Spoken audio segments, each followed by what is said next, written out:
بالآخر 16 مہینے بعد آج مقتولہ کے ورثاء کو انصاف مل ہی گیا۔ ملتان میں ثانیہ زہرا قتل کیس میں سیشن کورٹ کا بڑا فیصلہ جاری کر دیا گیا ہے۔ ایڈیشنل سیشن جج محسن علی خان نے مرکزی ملزم علی رضا کو موت کی سزا سنا دی۔ عدالت نے مقتولہ کے دیور حیدر رضا اور ساس عذرا پروین کو بھی عمر قید کی سزا سنا دی۔ مرکزی ملزم مقتولہ کے شوہر علی رضا کو ہتکڑیوں میں پولیس کی حراست میں عدالت میں پیش کیا گیا۔ بری ہونے والوں میں سسر جیون شاہ، نند دعا زارا، سابقہ بیوی مدیحہ شامل۔ مقتولہ ثانیہ زہرا کی پھندہ لگی لاش 9 جولائی 2024 کو سسرالی گھر کے کمرے سے برآمد ہوئی تھی۔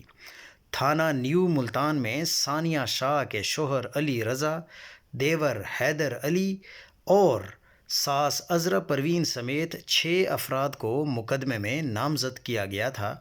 مدعی پارٹی کے وکلاء شہریار احسن اور میاں رضوان ستار نے حتمی دلائل مکمل کیے۔ ملزمان کے وکیل ضیاء الرحمن رندھاوا نے اپنے حتمی دلائل مکمل کیے۔ مقدمہ مقتولہ ثانیہ زہرا کے والد اسد عباس شاہ کی مدعیت میں درج کیا گیا تھا۔